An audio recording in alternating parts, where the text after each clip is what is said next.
大家好，我係 Nelson 啊，歡迎翻嚟今次呢個系列嘅節目，講澳洲嘅房地產嘅。咁上集咧，我哋講到咧，澳洲有三大城市啦，係好適合港人去移民定居嘅。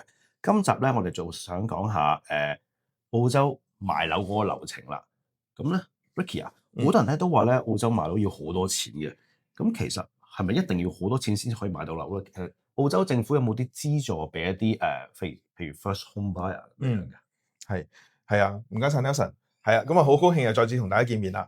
咁咧，我之前有個客人咧，佢同我哋聯絡嘅時候，佢都問：其實我點可以澳洲買到樓咧？我要儲首期，就算銀行借到80%，咁我儲下都要儲十幾廿萬先買到樓。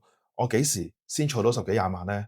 十幾廿萬唔少噶咯喎，圍埋港紙都差唔多接近70-80萬噶啦。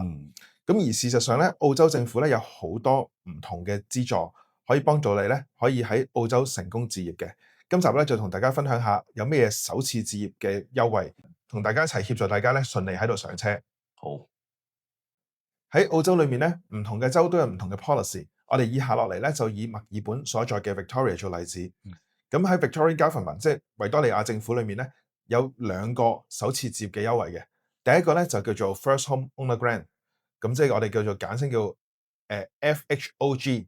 咩意思咧？即係話如果我哋購買全新嘅物業，政府係會補助1萬蚊澳元作為一個補助嘅。咁當然呢個有限制㗎啦。物業嘅價格咧唔可以超過75萬。咁除此之外啦，買樓另一個最大嘅成本，除咗首期之外，就係印花稅啦。同樣地話，而家喺 Victoria 咧，亦都有一個叫做印花稅嘅減免嘅政策嘅。咁就係如果 dutiable value 嗰個應課嘅稅值咧喺60萬以下，咁就可以印花稅全免㗎啦。咁如果大過60萬點算咧？如果喺60萬同埋75萬中間咧，就會部分減免啦。記住留意喎，呢個係嗰個應課稅值，並不是樓價。咁至於咩叫應課稅值咧？我哋有機會再同大家詳談一下。咁另外第三咧就係澳洲嘅聯邦政府最近推出咗一個叫做 Home Guarantee Scheme，即係我哋俗稱嘅叫5% 首期。咁咩意思咧？即係話一般嚟講咧，我哋銀行可以做到80%嘅按揭，但係如果透過呢個計劃嘅時候咧，就能夠可以咧，只係需要5%，政府就會擔保埋剩低嗰15%。換言之咧，如果樓價係70萬嘅時候，我嘅首期只需要35,000蚊啫。咁大大減低咗咧一啲上車嘅門檻㗎。咁聽落咧，其實都上車比以前好似易咗好多。咁實際去買樓個流程係點咧？同香港會有咩大分別？我哋嘅觀眾要留意翻。其實個流程咧都係大同小異嘅，不過需要裡面嘅專業性咧就會高好多啦。首先第一件事咧，我會建議我嘅客人咧，首先去攞咗一個預批，我哋叫 pre-approval。首先知道我嘅借貸能力係幾多，咁我就知道究竟我應該 target 邊一類型嘅物業啦。咁第二咧就當然係去睇樓同埋去簽約啦。咁喺同香港唔同喎，呢度咧就冇一個臨時合約嘅。咁我哋直接簽咧就可能係 unconditional，即係叫做必買必賣嘅合約，或者係 subject to 一啲 condition，例如係貸款審批啊，或者係 building inspection 等等啦。喺簽約之前咧，亦都建議咧可以揾專業嘅法律人士咧去幫你睇一次嘅合約，了解咗合約裡面你嘅權利同埋義務。咁最後啦，做晒所有啲文書嘢嘅時候咧，我就正式進入一個貸款同埋估價等等嘅安排啦。咁啊，最後咧就係 settlement 啦。咁喺 settlement 嘅時候咧，就正式可以攞鎖匙入到去呢個咧，我哋期待已久嘅屋企啦。通常 settlement 係幾多日計到？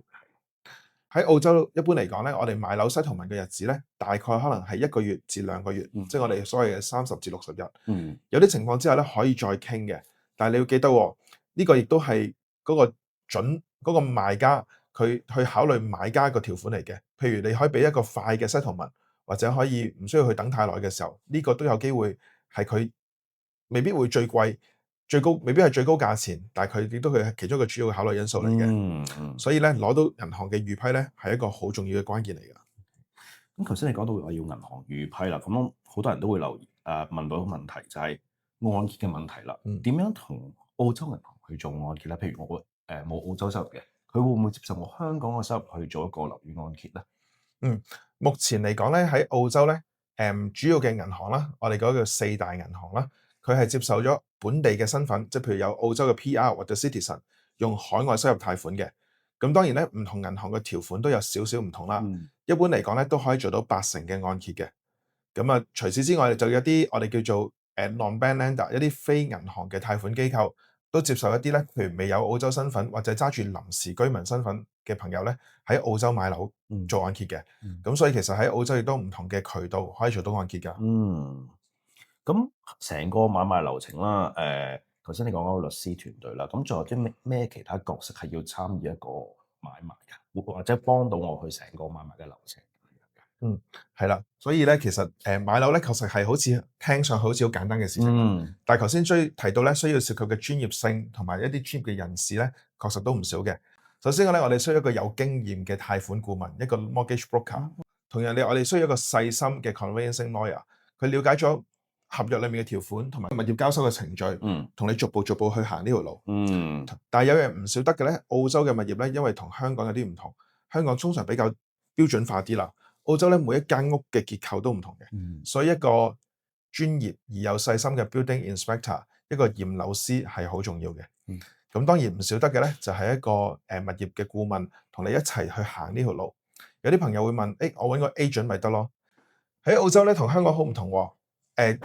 地產中介其實佢嘅角色咧係代表個 vendor， 代表個買家嘅，所以咧佢會從企喺個買家角度去安排呢一個嘅物業嘅轉售。咁至於代表你嘅，咁可能對於你嚟講，可能呢個係你澳洲第一次買樓，或者可能你甚至乎人生第一次買樓。呢個過程裏面咧，好需要一個專業嘅物業顧問咧，同你去行呢條路。咁我哋俗稱嘅叫 buyer agent， 咁一個買家中介。